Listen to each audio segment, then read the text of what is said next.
Vous êtes-vous déjà demandé ce qui se passe vraiment quand les Pays-Bas décident de fermer leurs portes et de charger les canons? Il s'avère qu'ils disposent de certains des missiles les plus sophistiqués et les plus redoutables jamais conçus. Mais dans un monde où les tensions ne cessent de croître, quelles sont les armes qui font vraiment le travail? Aujourd'hui, on va le découvrir en explorant le top 10 des missiles les plus puissants des forces armées néerlandaises. Pour ouvrir notre compte à rebours au numéro 10, il faut absolument parler de la bête absolue qu'est le Spike LR2. Vous êtes-vous déjà demandé ce qui se passe quand vous devez stopper net un énorme char blindé à plusieurs kilomètres de distance? Eh bien, l'armée royale néerlandaise a la réponse parfaite.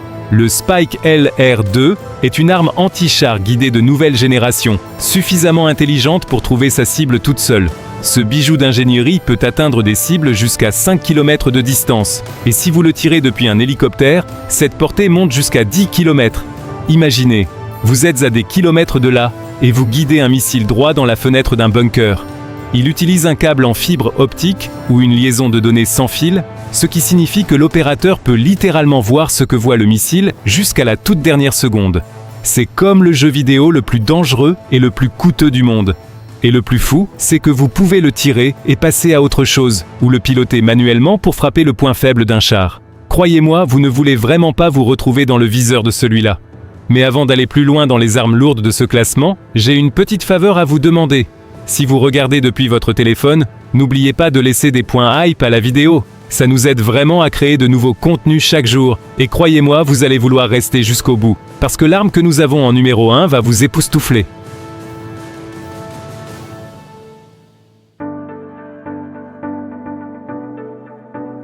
On passe au numéro 9, et là, levons les yeux vers le ciel. Si vous êtes un commandant de char, la dernière chose que vous voulez entendre, c'est le bruit d'un hélicoptère Apache qui fond sur vous, surtout quand il emporte la GM 114 Hellfire 2. Le Hellfire est une véritable légende dans le monde militaire, et pour une très bonne raison. Conçu à l'origine pour détruire des chars, ce missile a évolué pour devenir un cauchemar polyvalent pour tout ce qui se trouve sur son chemin. Il utilise un chercheur laser pour verrouiller sa cible, et une fois que ce laser vous désigne, c'est pratiquement terminé pour vous. Le missile vole à une vitesse incroyable, couvrant jusqu'à 8 km en quelques secondes. Il frappe avec une puissance massive grâce à sa lourde ogive, conçue pour percer les blindages les plus épais à l'aide d'une charge creuse spéciale. Imaginez un chalumeau supersonique qui perce l'acier solide. Les Pays-Bas comptent énormément sur ces missiles pour leurs hélicoptères d'attaque Apache, s'assurant ainsi que leur appui aérien a de vraies dents. Mais voici une question ouverte pour vous. Que se passe-t-il quand votre cible n'est pas un seul char, mais tout un groupe de véhicules légers? On ne peut pas utiliser un lourd Hellfire pour tout, n'est-ce pas? Parfois, il faut quelque chose d'un peu différent, peut-être quelque chose qui tire en plus grand nombre. Et ça nous amène parfaitement à notre prochaine arme, qui adopte une approche totalement différente de la destruction sur le champ de bataille.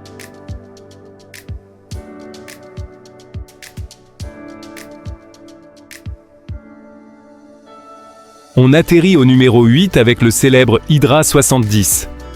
Je sais ce que vous vous dites, n'est-ce pas juste une roquette non guidée? Eh bien oui et non, l'Hydra 70 est un système de roquettes de 70 mm qui existe depuis des décennies, mais les Pays-Bas l'utilisent encore parce qu'il est incroyablement efficace dans ce qu'il fait.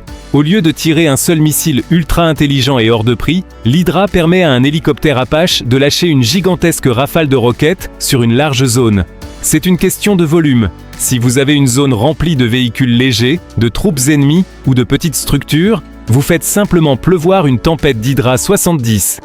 Chaque roquette peut être équipée de différents types d'ogives, des explosifs à fragmentation aux écrans de fumée, ce qui offre aux pilotes une grande flexibilité. Mais voici ce qui maintient cette arme à l'ancienne dans la course aujourd'hui. Elles peuvent être modernisées avec des kits de guidage laser pour les rendre intelligentes. Vous bénéficiez ainsi du faible coût d'une roquette avec la précision d'un missile.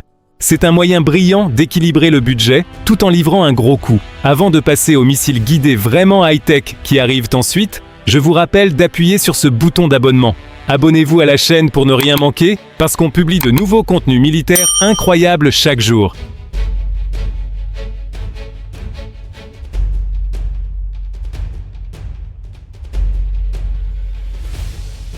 On arrive au numéro 7 avec la GM 179 JAGM.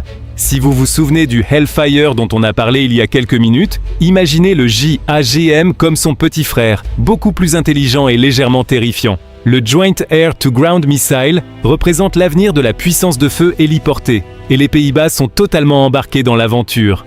Le problème avec les missiles plus anciens, c'est qu'ils ne comptent généralement que sur une seule façon de trouver une cible, comme un laser. Mais que se passe-t-il s'il pleut, s'il y a une épaisse fumée, ou si l'ennemi se cache derrière des arbres? Un laser peut échouer. La GM179, JAGM, résout ce problème en combinant différents types de chercheurs dans un seul missile. Il utilise simultanément un laser semi-actif et un radar à ondes millimétriques.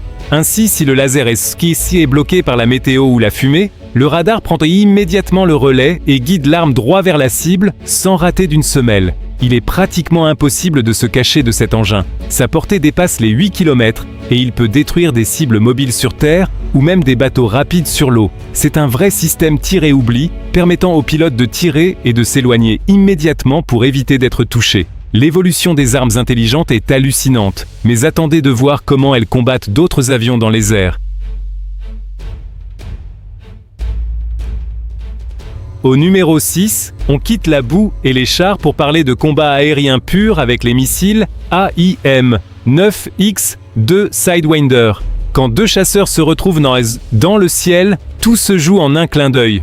Il faut une arme rapide, agile et létale. Le Sidewinder, c'est exactement ça. C'est un missile à guidage thermique, ce qui signifie qu'il cherche la chaleur dégagée par les réacteurs d'un avion ennemi. Mais l'AIM-9X-2 n'est pas le chasseur de chaleur de votre grand-père. Cette version est tellement avancée qu'elle peut verrouiller une cible après avoir été tirée. C'est vrai, un pilote d'F-35 peut lancer ce missile, et il effectuera un demi-tour en plein vol pour pourchasser un avion ennemi qui vole derrière lui. Grâce à ses commandes de vectorisation de poussée, il peut effectuer des virages d'une netteté insensée qu'aucun pilote humain ne pourrait survivre.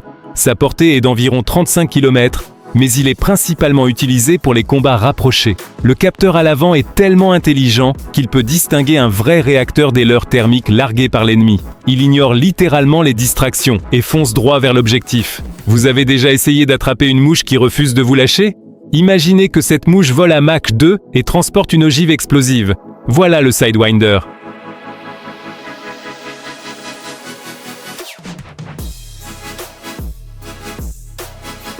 On entre dans le top 5 avec la GBU-39SDB. Je sais, le titre parle de missiles, mais la Small Diameter Bomb est tellement unique et vole tellement loin qu'elle se comporte pratiquement comme un missile intelligent. En général, les bombes sont grosses, lourdes et bruyantes. La SDB renverse complètement la logique. Elle ne pèse que 113 kg environ, ce qui est minuscule comparé aux bombes traditionnelles. Mais pourquoi plus petit est-il meilleur? Parce qu'un chasseur F-35 peut en emporter toute une série dans ses soutes internes, en gardant l'avion totalement furtif. Quand le pilote lâche la GBU-39SDB, de petites ailes en forme de losange se déploient, et l'engin plane dans les airs sur jusqu'à 110 km. Cela signifie que les pilotes néerlandais peuvent détruire des cibles profondément en territoire ennemi sans jamais s'approcher des dangereux systèmes de défense anti-aérienne. Elle est guidée par un système GPS avancé et sa précision est telle qu'elle peut passer par une fenêtre précise d'un bâtiment. De plus, comme sa charge explosive est plus faible, elle provoque bien moins de dommages collatéraux dans les zones civiles environnantes, tout en fracassant quand même les bunkers durcis. Elle est discrète, furtive et d'une précision redoutable. On ne l'entend jamais arriver jusqu'à ce qu'il soit trop tard. C'est un chef-d'œuvre d'ingénierie moderne. Mais il y a des choses encore plus grosses et plus rapides qui arrivent.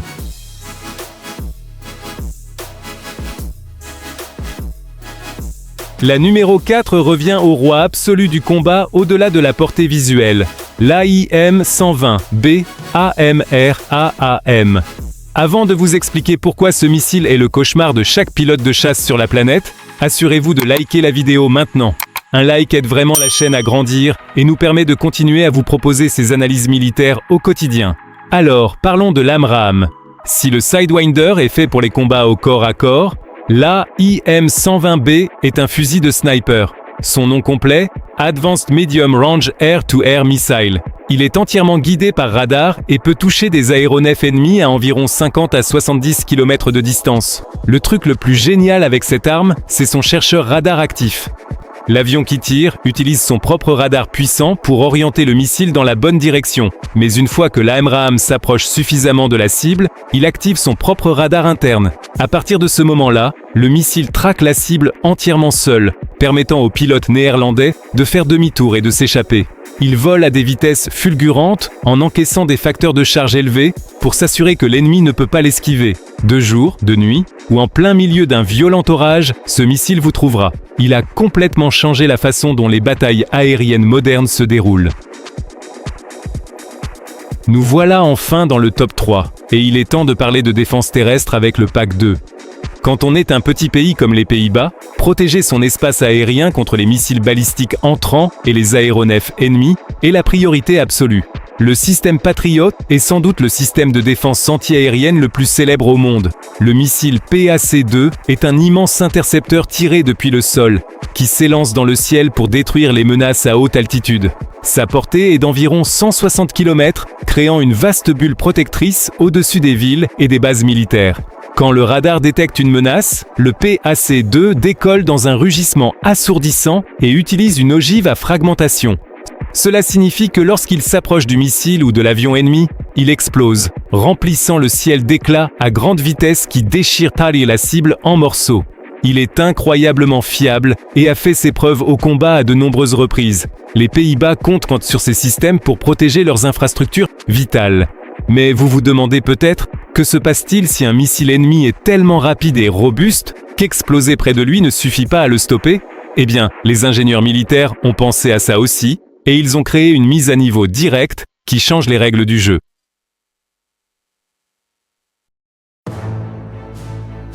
La numéro 2 de notre classement revient à l'impressionnant PAC-3MSE.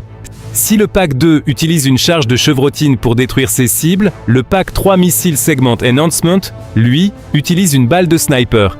Mais c'est une balle qui se dirige toute seule. Ce missile abandonne complètement l'idée d'exploser près d'une cible. À la place, il utilise la technologie du hit to kill, c'est-à-dire qu'il percute directement le missile balistique ennemi à des milliers de kilomètres par heure. L'énergie cinétique pure de l'impact vaporise complètement la menace en plein vol.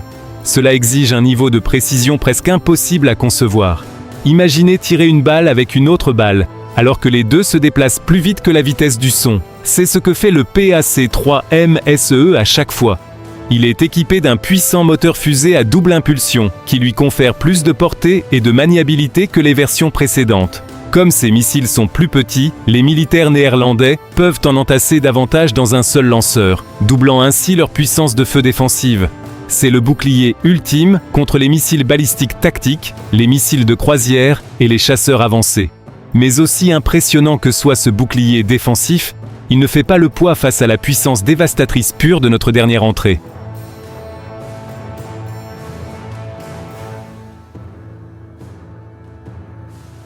Et enfin, au numéro 1, nous avons une arme qui change le destin des nations, la bombe nucléaire B-61. Vous vous dites peut-être, attendez, les Pays-Bas ont des armes nucléaires?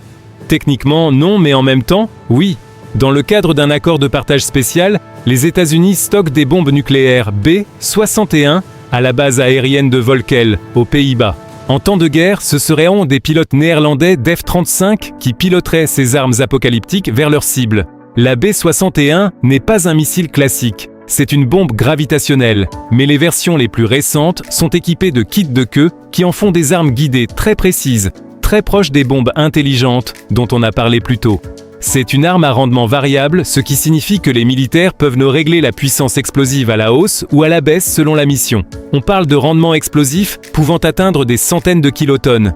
La puissance destructrice d'une seule bombe nucléaire, B-61, dépasse l'entendement humain. C'est le dissuasif ultime, une arme qui existe uniquement pour s'assurer qu'aucun ennemi n'ose jamais attaquer. Le fait que l'armée néerlandaise s'entraîne à larguer ses armes en fait un acteur majeur de la sécurité mondiale. C'est sombre, c'est terrifiant, mais c'est sans aucun doute l'arme la plus puissante de leur arsenal. Et voilà les amis, c'était le top 10 des meilleurs missiles des forces armées néerlandaises. Laquelle de ces machines vous a vraiment impressionné? Dites-le nous dans les commentaires. Et n'oubliez pas de liker et de vous abonner si vous voulez voir encore plus de classements comme celui-ci.